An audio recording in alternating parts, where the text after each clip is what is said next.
안녕하세요. 매일 새로운 사연을 전하는 읽어주는 사연 라디오입니다. 구독과 좋아요, 많은 공유 부탁드립니다. 오늘의 사연 시작하겠습니다. 안녕하세요. 신혼 11개월 차의 30살 새댁입니다. 신랑하고 저는 동갑내기 커플이에요.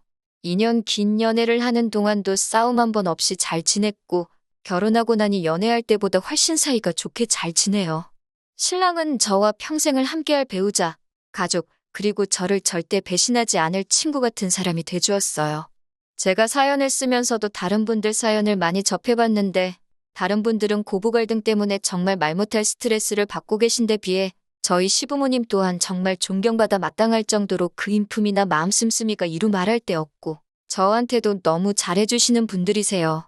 모든 게 다 척척척 잘 돌아가는 것 같던 제 결혼 생활에도 문제가 하나 있었는데 그게 바로 신우였습니다. 신우는 아직 결혼을 하지 않았고 신랑보다 5살이 많아요. 요즘 시집 가는데 나이가 뭐가 중요하냐들 하지만 신랑의 표현을 빌리자면 우리 누나는 이제 시집 다 간 거나 마찬가지라고 표현할 정도입니다.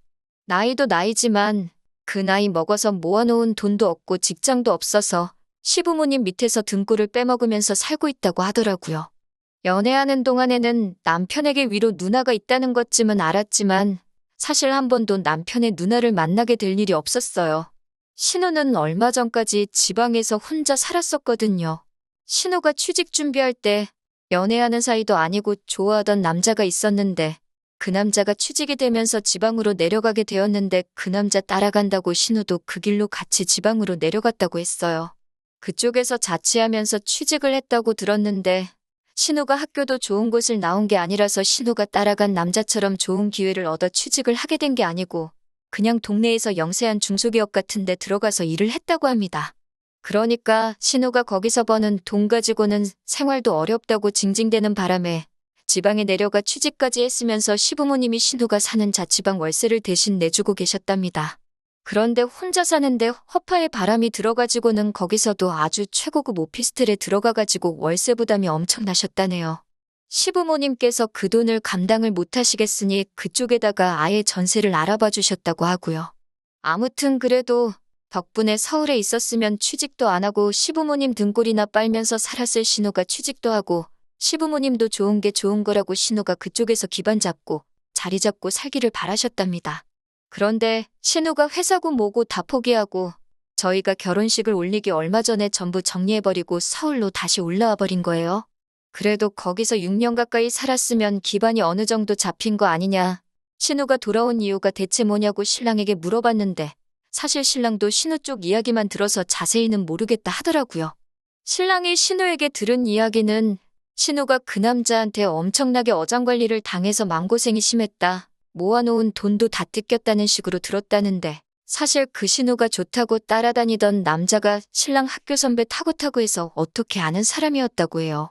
누나를 가지고 놀았다는 생각에 신랑도 눈이 뒤집혀서 어떻게 연락처를 알아내서 통화를 해봤다는데 그 남자 말은 신우랑은 무슨 일이 있던 것도 아니고 아무 사이도 아니었다는 말을 해왔다네요. 심지어 그 남자분은 그쪽으로 발령을 받아 내려간 뒤에 얼마 안 있어서 사귀던 사람과 결혼을 해서 현재는 애가 둘이라고요. 그러니 신랑도 신우 말을 하나도 믿을 수가 없던 거죠. 신랑이 자기 누나라서 조금 더 세게 말한 것일 수도 있지만 그 남자가 누나를 만났을 리가 없다고 둘 중에 한 명이 거짓말을 한다 치면 그건 우리 누나다 라고 확신을 하더라고요. 제가 혹시 모르지 않냐고까지 하니 그 남자가 미쳤다고 애도 둘이나 딸렸는데 우리 누나 어디를 봐서 그 위험을 감수하며까지 누나를 만났겠냐고 하더라고요. 누나가 어린 것도 아니고 예쁜 것도 아니고 돈이 많은 것도 아니고 직업이 좋은 것도 아닌데 어딜 봐서 그 사람이 가정을 걸고 도박을 하겠냐고요.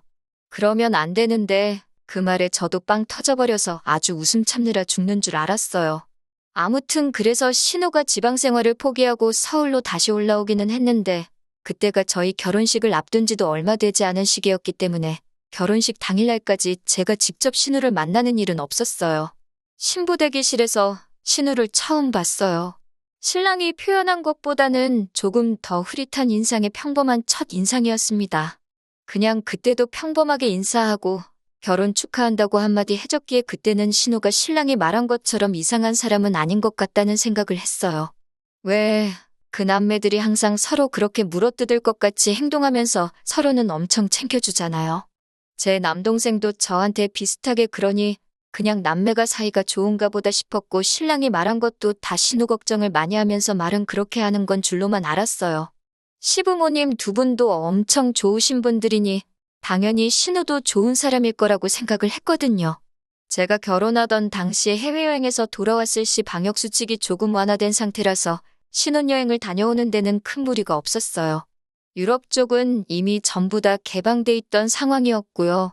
그런데 괜히 가서 병 얻어서 돌아올까봐 걱정이 돼서 저희는 신혼여행은 생략하고 모든 게 다 안정이 되었을 때 진짜 좋은 곳으로 편하게 다녀오자는 계획을 세워서 그렇게 결혼식 끝나자마자 곧바로 저희의 신혼생활이 시작되었습니다. 결혼식 당일날에는 너무 긴장을 해서 그런가 그 시간이 어떻게 지나갔는지 잘 기억도 안 나요. 그냥 무작정 웃음만 나고 행복했던 게 기억이 나네요. 딸을 보내는 친정아버지는 조금 섭섭하셨던 것 같은데 저는 마냥 좋기만 했어요. 아무튼 식비 같은 거 다 정산을 하고 나서 방명록이랑 축의금은 저희가 챙겨서 신혼집으로 돌아왔습니다. 하객의 신랑과 저희 쪽 하객 합쳐서 250명 정도가 왔었어요. 민감한 시기였음에도 불구하고 자리를 빛내주신 분들께 너무 감사했죠. 신랑 측 하객이 140명 정도로 더 많았는데 축의금은 양가 다 비슷하게 들어왔어요. 축의금이란 게 저는 그렇게 크리라고는 생각도 못했는데 여기저기서 받고 나니 그 금액이 엄청나더라고요. 방명록을 보면 저나 신랑 친구들, 그 외 직장 동료들을 제외하면 전부 다 양가 부모님들 하객이었습니다.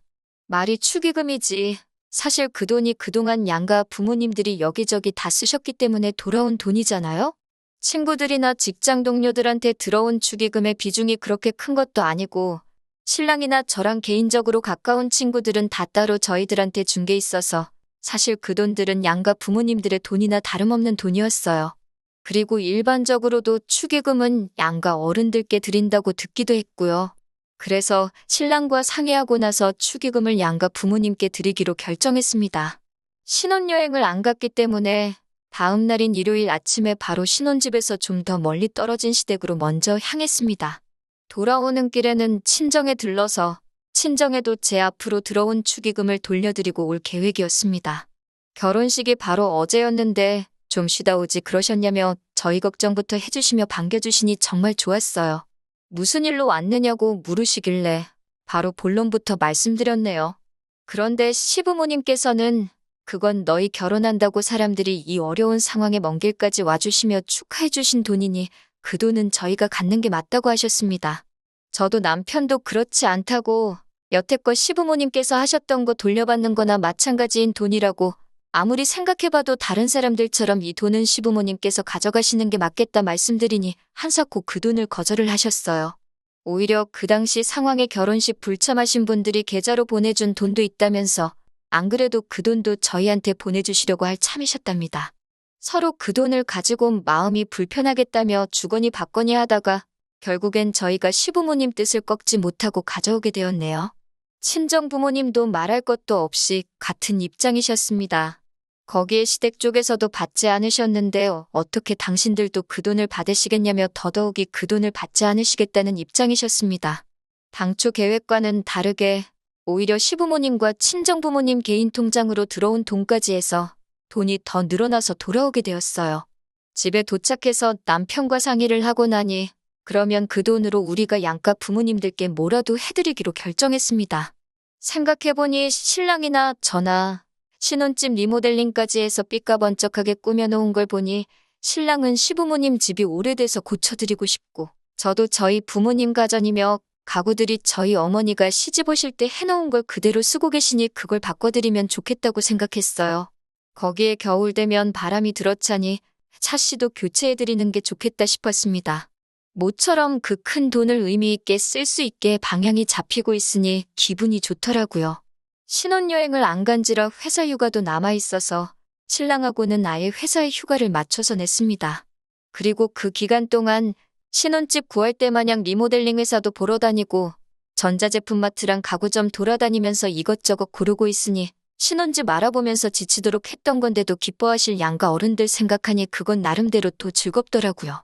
그러던 어느 날인데 신우한테서 전화를 한 통 받게 되었습니다.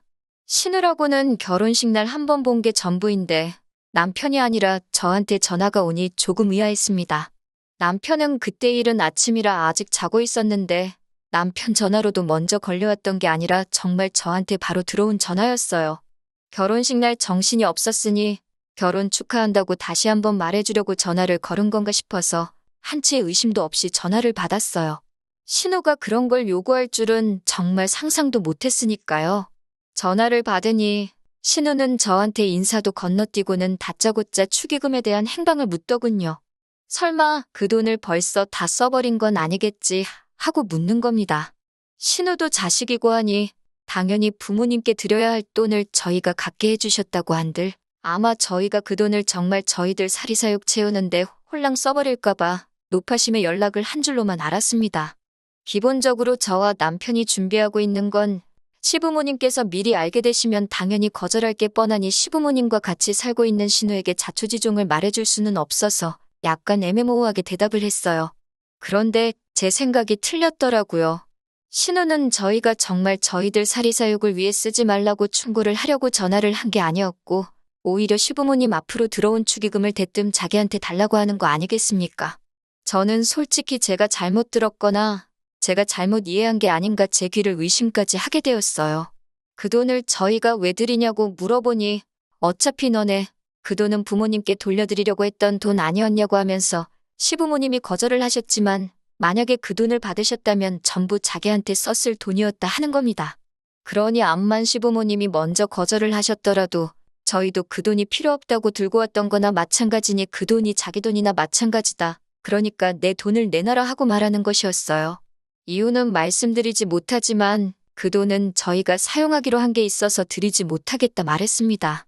그때부터 신우는 완전히 얼굴에 철판을 깔고는 내 돈을 왜 니들이 마음대로 쓰냐는 겁니다.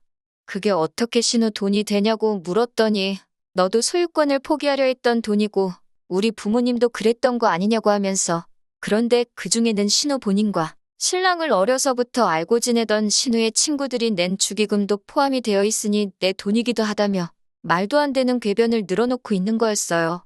전화로 계속 신우와 신랑이를 벌이고 있으니 남편이 잠결에 통화 내용을 들은 건지 잠에서 깨서 나오더군요. 전후 사정을 모르니 무슨 일이냐고 물어보는데 신우가 얼마나 크게 떠들던지 그 돈이 자기 돈이라고 우기고 있는 내용을 신랑이 다 듣고는 무슨 일인지 한 번에 딱 이해하더라고요. 제가 신우랑 이야기하는데 전화기를 딱 뺏어서는 그 돈을 누나가 왜 탐을 내냐고 누나 이러고 있는 거 부모님도 아시냐고 딱 한마디 하더군요. 신우는 전화기 너머로 그새 남편한테 가서 그걸 고자질을 했냐고 하면서 악을 쓰고 있었고요. 남편이 누나 이러는 거 부모님한테 전화를 드릴까 말까 이러고 있으니 저한테는 그 돈 내놓으라고 큰 소리를 펑펑 내더니 동생인 남편 앞에서는 찍소리도 못하고 전화를 끊었습니다. 신우랑 신우 친구들이 대체 축의금에다가 얼마를 냈길래 그 돈이 내 돈이라고 우길 수 있는 건지 방명록을 열어봤어요. 남편이 기억을 되짚어가며 누가 누나 친구인지 찾아봤는데 누나 친구 아는 이름 하나 있다고 하면서 방명록 한쪽을 가리키더라고요. 누구누구 왜 6명 해가지고 6명이 와서 10만 원을 내고 갔더라고요. 신우도 하나뿐인 동생 결혼식인데 뭐 하나 해주지는 못할 망정 5만 원을 축의금이라고 냈더군요. 집에 휴지나 세제라도 사왔으면 이런 말도 안 하겠어요. 몇 천만 원이 되는 축의금 중에 꼴랑 7명이서 15만 원 낸 거나 마찬가지인 돈을 가지고 자기 지분이 있으니 그 돈을 내놓으라고 하는 걸 보니 하도 어이가 없으니 웃음이 다 나더라고요. 남편은 배꼽을 잡고 뒤집어지면서 이게 30대 후반 다 되는 사회인들이 낸 축의금이 맞냐면서 포복절도를 하더라고요. 그러면서 남편이 웬만하면 그냥 넘어가 주려고 했는데 이걸 보니 안 되겠다고 하면서 시부모님한테 전화를 걸어서 방금 있던 일을 속속들이 다 이야기해줬습니다. 시부모님 입장에서도 신우가 아픈 손가락이기는 할 텐데 제게 한 짓이 상식선에서 생각해봐도 이해도 용서도 되지 않는 일이라서 그런지 그렇게 인자하신 시부모님도 화를 내실 줄 안다는 걸 보여주시더라고요. 두 번 다시 똑같은 짓은 하지 못하게 일부러 저희를 시댁까지 부르셔가지고는 저희가 보는 앞에서 신우를 아주 쥐잡듯이 탈탈 털으셨습니다. 신우는 남편을 째려보면서 네가 말했냐, 네가 말했냐 하면서 씩씩대고 있는데 그 모습이 무슨 어린 시절의 심술 많은 동네 친구가 엄마한테 혼나면서 딴짓은 더 혼날까봐 못하고 째려보고 있는 그 모습이 딱 비쳐 보이더라고요. 혼자 살면서 정신이라도 좀 차렸으면 했는데 오히려 더 버려놓은 것 같다고 신우가 지방에 처음 내려갔을 때 지원해주신 신우 정착금도 도로 다 가져시겠다고 하시고 신우도 집에서 내쫓아버리셨네요. 오냐오냐 다 받아주니까 세상 어려운 줄 모른다고 혼자서 밥값 할 수 있는 정도가 되면 그때 다시 돌아오라고 하고요. 쫓겨나는 신우한테 남편이 15만 원 건네주면서 이거 축의금으로 들어온 누나네 돈이라고 이거 돌려줄 테니 이거 먹고 떨어지라고 하는데 솔직히 그러면 안 되는데 옆에서 보고 있는 제 속이 다 후련하더라고요. 신우는 결국 지방에 다니던 회사에 사정사정을 해서 다시 입사를 하게 되었고 다시 혼자서 지방에 내려가 살게 되었어요. 하지만 달라진 게 있다면 시부모님이 신우에 대한 지원을 전부 끊어버렸다는 거예요. 시부모님도 이번엔 독하게 마음 먹으신 것 같은 게 자꾸 오냐오냐 해줬더니 당신들께서 신우를 저렇게 만들어 놓은 것 같다며 이번에야말로 신우가 스스로 구실을 할 수 있게 도와줘야겠다고 굳게 다짐하셨나 봐요. 신우도 처음에는 죽는 소리 하다가 사람이 그 정도로는 죽지 않는다는 걸 깨닫고는 지금은 정신 차리고 적응도 하면서 일을 하고 있나 봅니다. 얼마 전에 시부모님 집 리모델링이 끝이 났어요. 바닥이며 벽지, 부엌에 화장실까지 전부 다 싹 바꿔드렸습니다. 시부모님도 엄청 좋아하셨고요. 그래도 부모님 사랑을 느낄 수 있는 게 신우가 힘에 부치면 돌아올 수 있게 신우방은 그대로 남겨두시고 인테리어에 맞게 가구도 새 걸로 다 장만해 놓으셨더라고요. 저도 신우가 저희에게 그런 억지 부리는 사람이 아니라 이번에는 정말 존중받고 한 식구로서 같이 세상을 헤쳐나갈 수 있는 좋은 가족이 되어서 돌아오면 참 좋겠네요. 긴 이야기 들어주셔서 감사합니다. 오늘의 사연은 여기까지입니다.